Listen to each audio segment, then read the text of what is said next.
Bismillahirrahmanirrahim. It's our first lecture of social studies related to history for class 8th. This lecture is from chapter number 1, Consolidation of British Rule. In this chapter we are going to discuss about how Britishers strengthened their rule in subcontinent, student learning outcomes. After this lecture, inshallah, students will be able to describe the establishment of East India Company and the dissolution of East India Company. They would be able to discuss the establishment of British rule in subcontinent, the transfer of British power from East India Company to the British Crown. They would also discuss the salient features of Queen Victoria's proclamation and delineate the structure of British administration in India. They would also be able to describe early efforts to co-opt Indians in British setup. As this lecture is from history, so let's have a look upon the meaning and definition of history. History is a word came from Greek word historia. It is a branch of knowledge that is acquired by investigation and inquiry. History is the study of past events, particularly in human affairs. Here, human affairs is a vast term. It may include human affairs related to politics, related to commerce, trade, related to religious affairs, related to educational system, or any affairs related to human society. History is a continuous systematic narrative of past events as relating to particular country or region, people or a person, about a particular period of time, etc. The first topic of chapter number 1 we are going to discuss is establishment of East India Company. Let's have a bird eye view regarding its background. As we know, subcontinent was a vast area having diversity in land areas, in having plenty of water and diversity in the weather conditions as well. That is why it is a rich area, rich not only in mineral resources and manpower but also in agricultural produce. So the different traders from the whole of the world want to come to the subcontinent for the purpose of trade. First of all, the traders who came over here in the subcontinent were the Arabs. They were used to come in subcontinent for trade purpose and have earned a lot of profits. They were used to take Indian goods to Europe.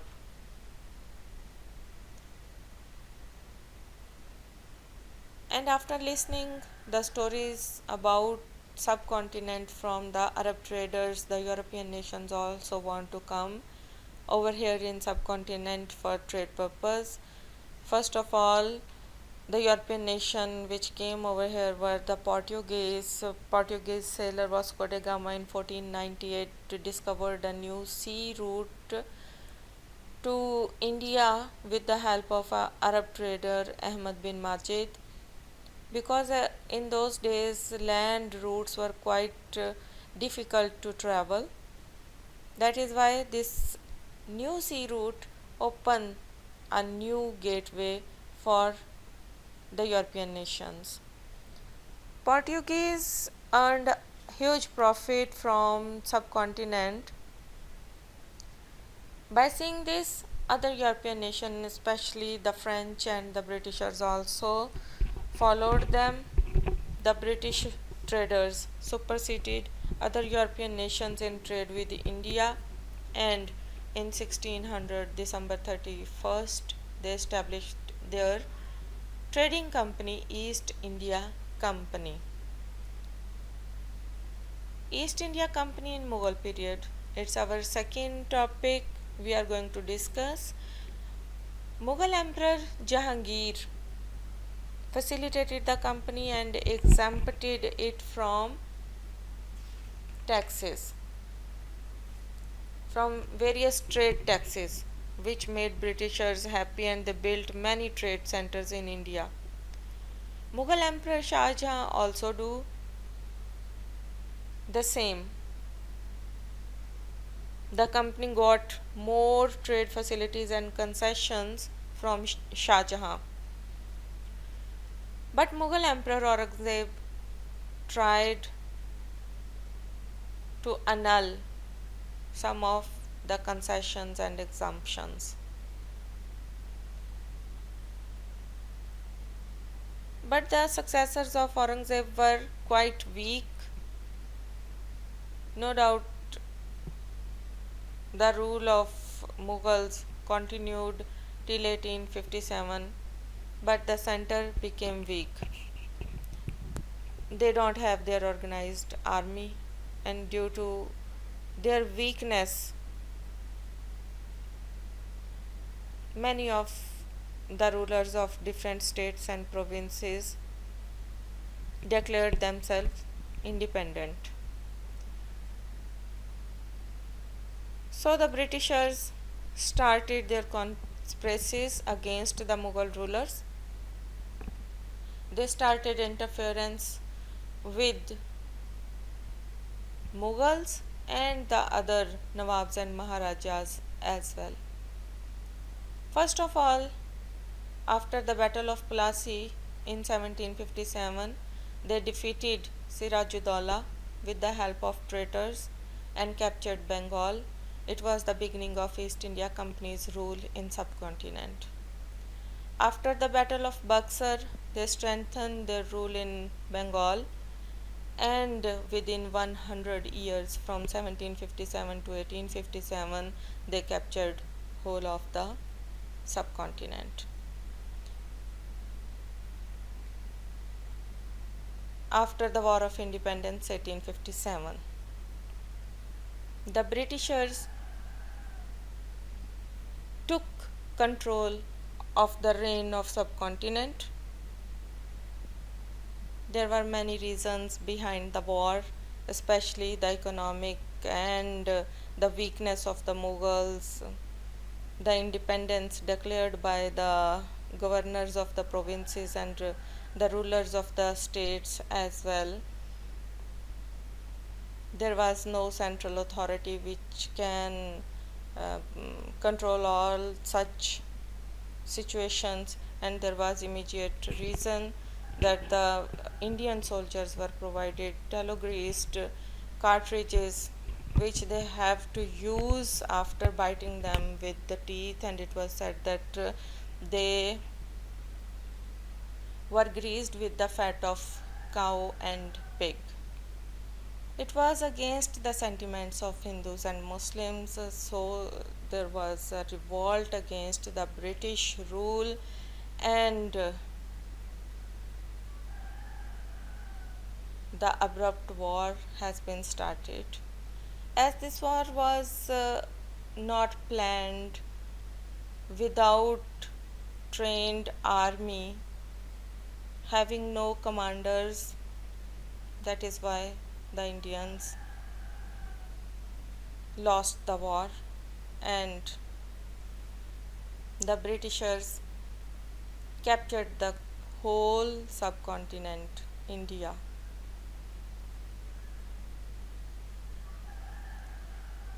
After capturing the whole subcontinent, East India Company ruled over the subcontinent. But in 1858, after the conclusion of the war, East India Company was dissolved, and subcontinent came directly under the crown. So in 1858 the rule of East India Company came to an end, and British rule was established in India. Powers were transferred to the British Crown directly. The British government ruled India about for 90 years. British Viceroy was appointed in India, who used to exercise all the powers. So British rule has been established in 1858 under the Act of 1858, and the first Viceroy of India, Lord Canning, was appointed. He held the court at Allahabad, in which he read out the proclamation of Queen Victoria. Following were the points of proclamation of Queen Victoria. Number 1 is, according to this proclamation, general amnesty, general pardon, arm mafi was announced for all except those who fought against British. It was said in this proclamation that while framing laws, the religious, cultural, and social traditions of native people will be observed. There will be no discrimination on the basis of color, race, religion, and nationality. Its next point was, the civil services will be offered to the local people, local Indians, to the natives, but on the basis of their ability, their education, and their performance. The next point is that the British government has announced that it will not interfere in the laws of inheritance of any community living in the subcontinent. But there was a condition, and condition was, if they would pay the taxes, the due taxes, then the government, British government, would be responsible to protect the property and the laws and the people of that community. The next point is, government, and this is the British government. British government will not interfere in religious affairs of any community living in the subcontinent. And the last point was, in future, no princely state will be brought under British occupation. British government made agreements with the princely states, the states which were ruled by the princes or rajas or maharajas. British government said that all such agreements would be honored and fulfilled honestly on the reciprocal basis.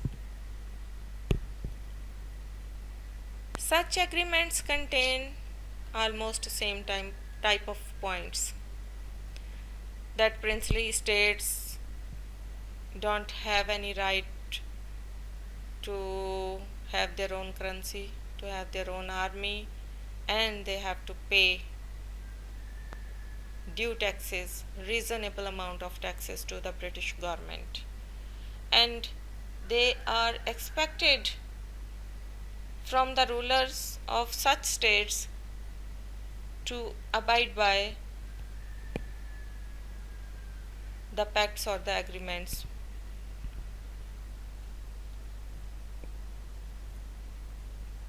After the proclamation of Queen Victoria, an administrative structure of British in subcontinent was established, in which Queen Victoria was considered with having all the highest authorities and powers regarding the rule upon subcontinent, as she was the head of the state and the head of the government was British Prime Minister. They both can make laws regarding subcontinent. A new seat was created to look after the affairs of subcontinent, Secretary of State of India. and he was empowered to appoint viceroys with the consultation of Queen Victoria and the British Prime Minister.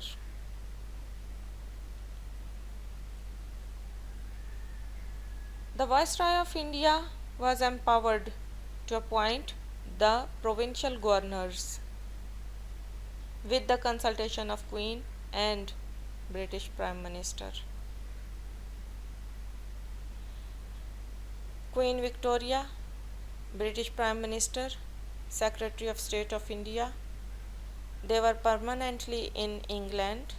Viceroy of India was appointed in India to run the affairs of the government over here with the help of provincial governors and with the help of civil servants of the subcontinent appointed by the Viceroy of India, Secretary of State of India, with the consultation of Queen and Prime Minister of England.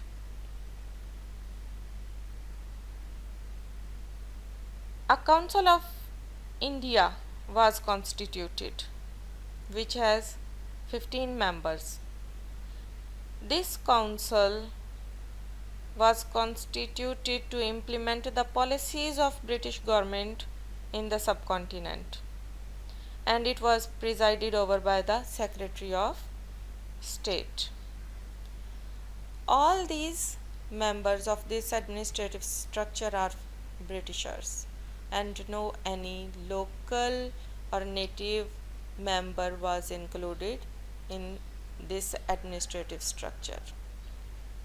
So they don't know about the sentiments, about the requirements of the native people, that what type of laws they need.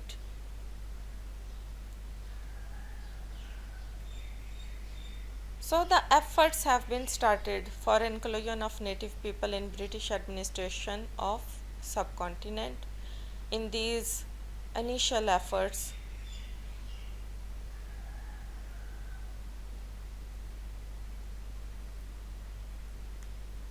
Sir Syed Ahmad Khan supported the Muslims, as Muslims were misbehaved and maltreated by the Britishers. The Muslims ruled the subcontinent for more than 1,000 years. Although all the communities participated in the War of Independence, the Hindus, the Sikhs, and the other communities as well, but the British only misbehaved with the Muslims. Muslims were destroyed. They were expelled from their services. Their properties were confiscated by the British government, and they became prey of poverty and exploitation. In this situation, Sir Syed Ahmad Khan came forward. He was quite disturbed on the downfall of Muslims.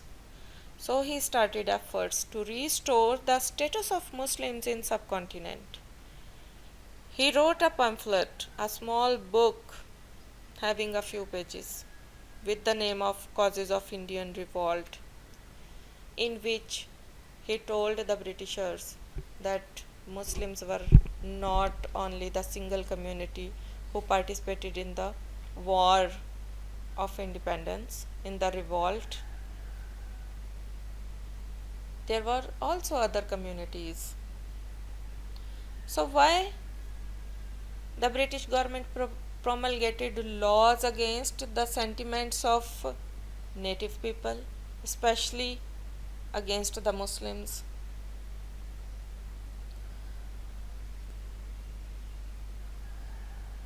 He told the British members of Legislative Council that they are not aware of the problems of natives. Therefore, they should include some native people in their lawmaking process.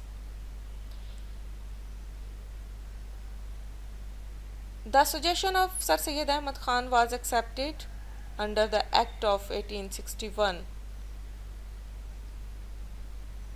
and some non-official nominated members were included.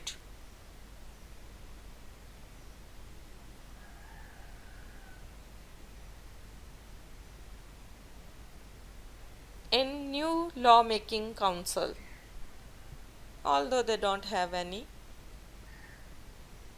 lawmaking authorities, don't have powers, but at least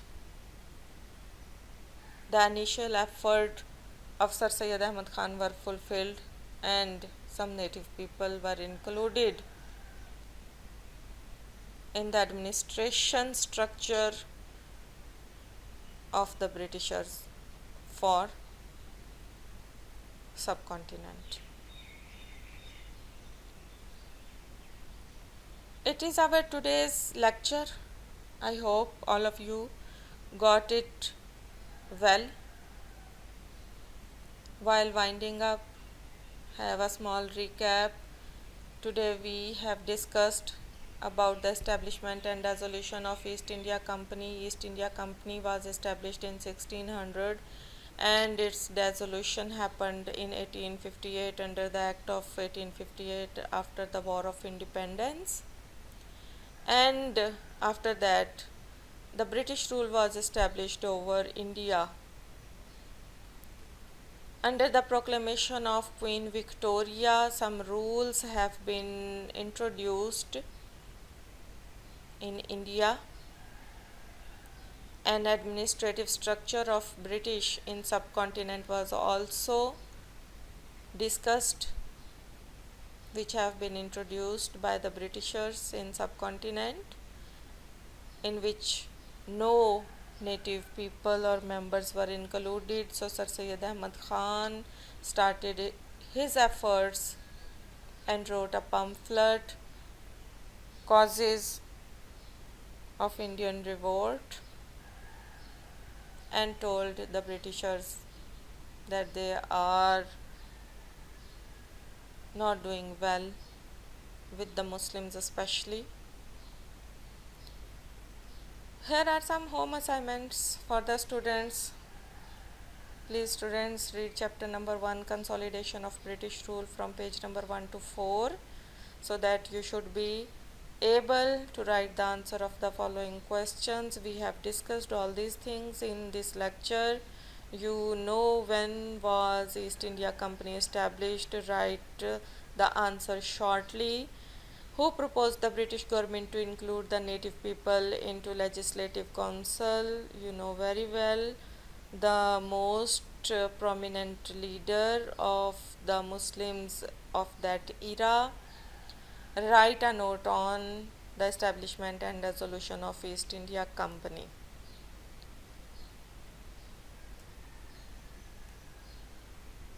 Thank you students. Allah bless you.